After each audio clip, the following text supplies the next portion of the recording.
O Senhor esteja convosco. Proclamação do Evangelho de Jesus Cristo segundo Marcos.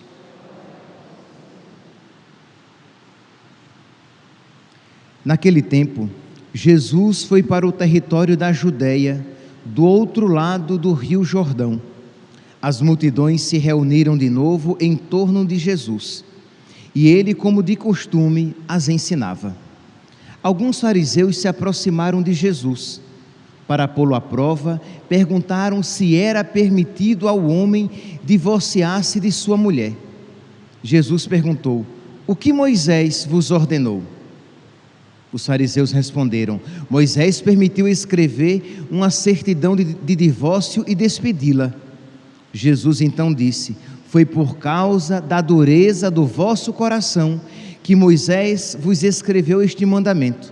No entanto, desde o começo da criação, Deus os fez homem e mulher. Por isso, o homem deixará seu pai e sua mãe, e os dois serão uma só carne. Assim, já não são dois, mas uma só carne. Portanto, o que Deus uniu, o homem não separe. Em casa, os discípulos fizeram novamente perguntas sobre o mesmo assunto. Jesus respondeu: quem se divorciar de sua mulher e se casar com outra, cometerá adultério contra a primeira. E se a mulher se divorciar de seu marido e casar com outro, cometerá adultério. Palavra da salvação.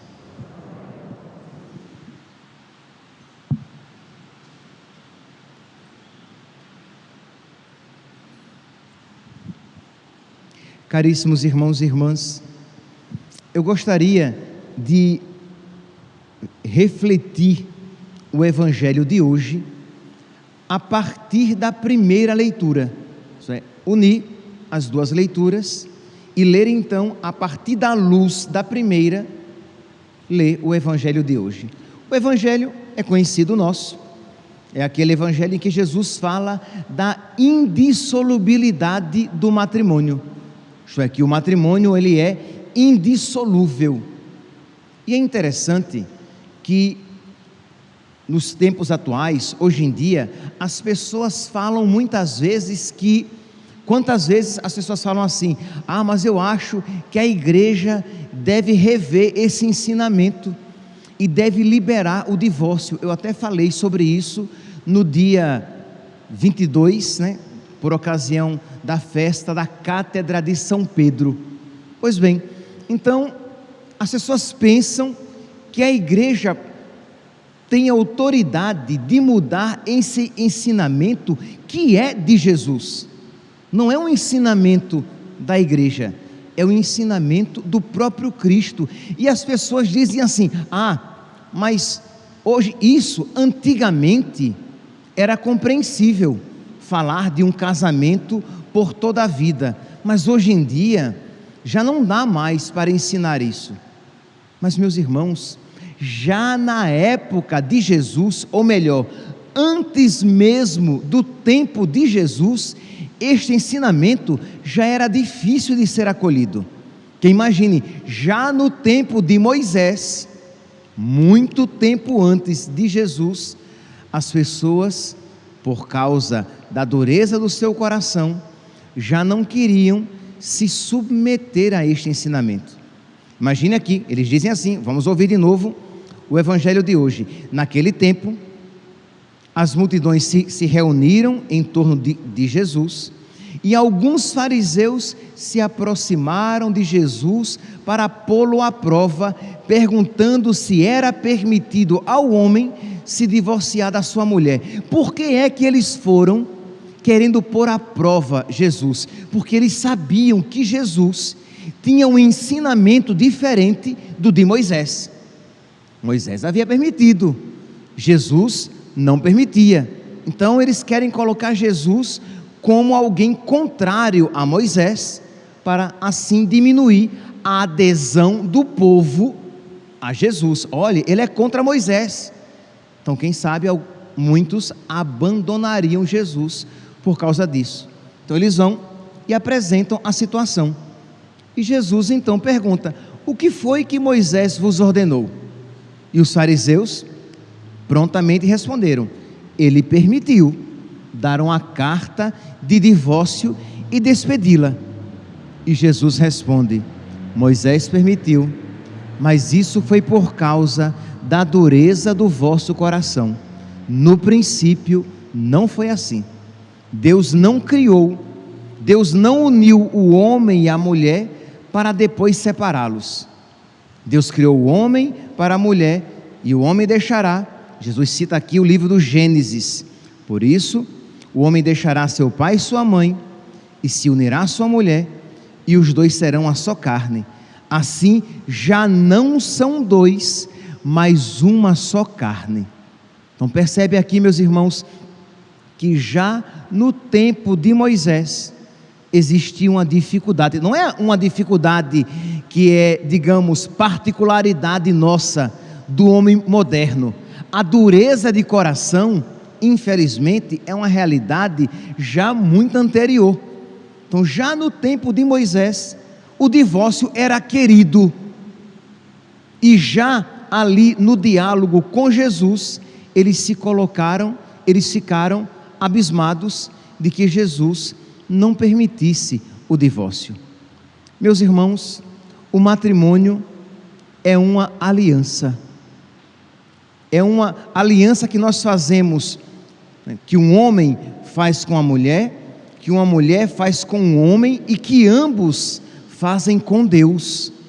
Isto é, o casamento já existia antes de Jesus, mas com Jesus, esta união do homem e da mulher, esta união foi elevada à dignidade de sacramento, de modo que quando um homem se casa com uma mulher, ele, fortificado pela graça de Deus, ele tem o objetivo de amar a sua esposa como Cristo amou a igreja, com o amor com que Cristo amou a igreja. E como foi que Cristo amou a igreja?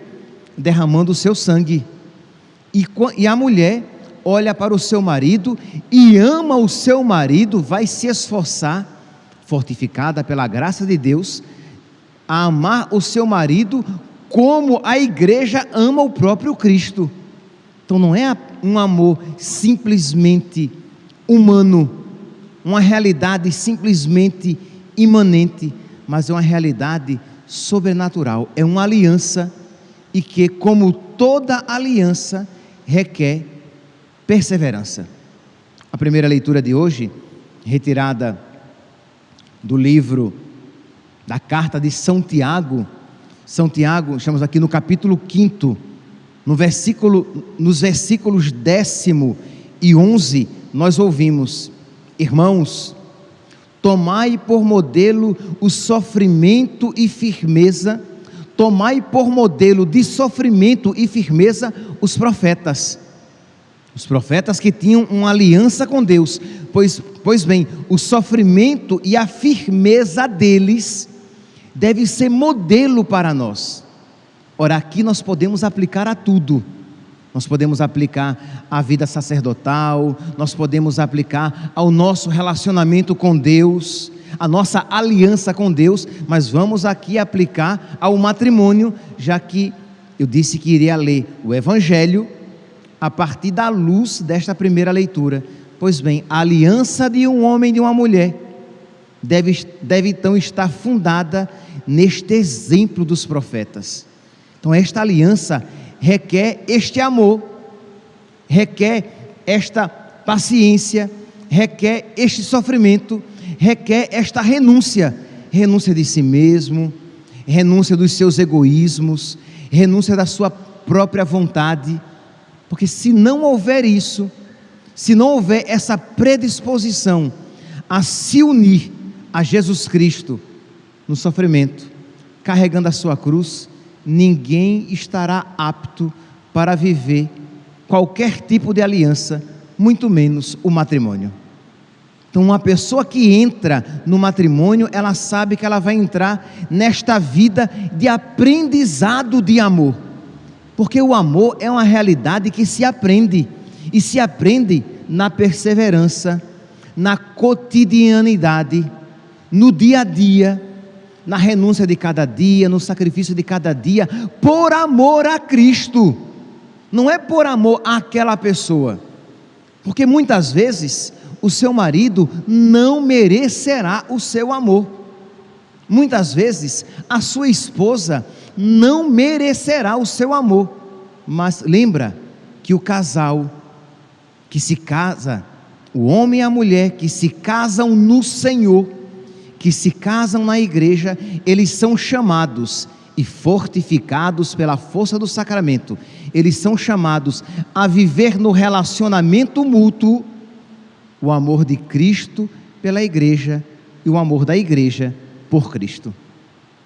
Então é esta a vocação matrimonial. Então, mas continua aqui, São Tiago, versículo 10: irmãos, tomai por modelo de sofrimento e firmeza os profetas que falaram em nome do Senhor.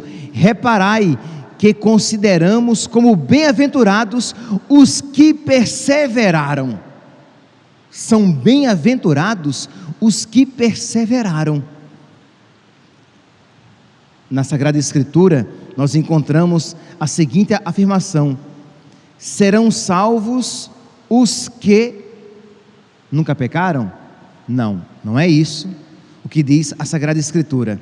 Serão salvos os que devolverem o dízimo? Não, não é isso o que a Sagrada Escritura diz. Serão salvos os que perseverarem até o fim. Serão salvos os que perseverarem até o fim. Então quer dizer, nós precisamos pedir a Deus o dom da fortaleza que nos capacita a perseverar. Repito, eu estou aqui falando sobre o matrimônio, mas eu poderia aplicar a todo e qualquer aspecto da nossa vida cristã. Sem perseverança, sem espírito de renúncia, de sacrifício, como é que nós iremos viver a nossa aliança com Deus? E sempre sabendo, meus santos, que o nosso amor às criaturas é sempre uma resposta ao amor de Deus para conosco. Isto é, quando você ama, você esposa, com seu marido que é um traste, que é insuportável, crê em Deus Pai, né? Que é insuportável, que é um traste, que é ingrato, que é grosso, que é indiferente, que é o cão.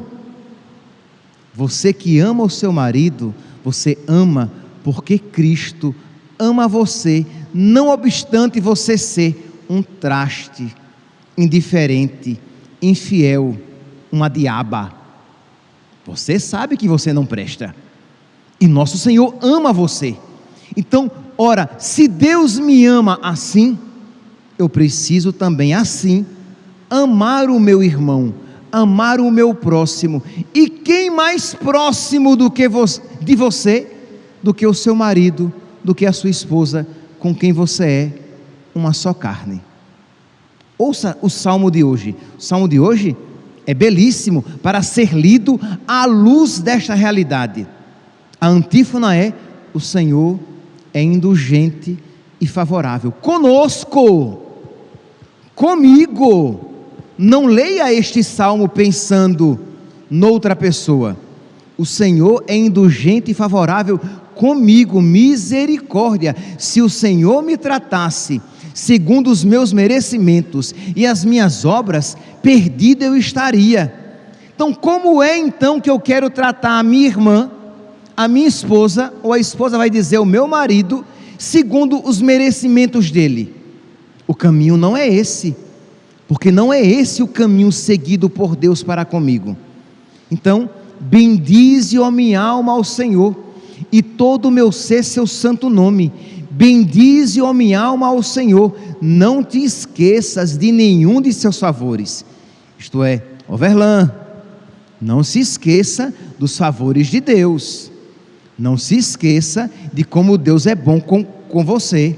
Não se esqueça de que Ele tem te perdoado muito. E isso deve gerar no meu peito um coração bom, que queira também perdoar, ser generoso, compassivo, paciente. E assim como Deus é perseverante em me amar, Eu preciso ser perseverante no amor para com aqueles que Deus coloca no meu caminho. E para um marido e uma esposa, quem mais presente no seu caminho do que aquele com quem você foi feita uma só carne. Mas continua o Salmo: pois Ele te perdoa toda a culpa e cura toda a tua enfermidade, enfermidade que nós nos causamos a nós mesmos com os nossos pecados. Pois Ele cura toda a tua enfermidade, da sepultura Ele salva a tua vida e te cerca de carinho e compaixão. O Senhor, olha, isso aqui, posso ser ruinzinho? Isso aqui é próprio para as mulheres. O Senhor é indulgente, é favorável, é paciente, é bondoso e compassivo. Ele não fica repetindo as suas queixas, fica ali repetindo, relembrando e relembrando aquilo que o seu marido fez de errado. Tem marido assim também, mas é uma característica. Nosso Senhor não é assim. Ele perdoa. Ele não fica, imagine se nosso Senhor ficasse repetindo os pecados que eu já cometi, crê em Deus Pai, eu não teria sossego, eu sequer dormiria. Ele não fica repetindo as suas queixas, nem guarda eternamente o seu rancor. Então, ora, se Deus é assim comigo, diz o marido, eu quero ser assim com a minha esposa. Se Deus é assim comigo, diz a esposa, eu quero ser assim com meu marido. Se a aliança de Deus comigo é assim, a aliança que eu tenho com meu marido, a aliança que eu tenho com a minha esposa, há de ser assim também. Por isso eu me alimento com a sua palavra e com seu corpo, sangue, alma e divindade, para que a graça recebida no sacramento esteja sempre viva em mim e eu possa viver a fidelidade deste amor. Meus irmãos, peçamos a Deus um amor generoso assim. E é claro, aqui você vai aplicar ao seu vizinho, à sua vizinha, aos seus irmãos, aos seus pais, aos seus filhos, aos seus padres, aos seus paroquianos. É claro que isso se estenderá e expandirá a todos, mas eu quis de uma maneira principal aplicar ao casamento, já que este é o tema proposto para nós no Evangelho de hoje. Que Deus nos conceda a graça de amar verdadeiramente, que Deus nos conceda a graça de progredir e aprender cada vez mais a amar, para que este amor se manifeste nas nossas relações, nas nossas amizades, mas principalmente nas nossas famílias, que infelizmente se destroem com tanta facilidade por falta de um amor verdadeiro. Louvado seja nosso Senhor Jesus Cristo, para sempre seja louvado.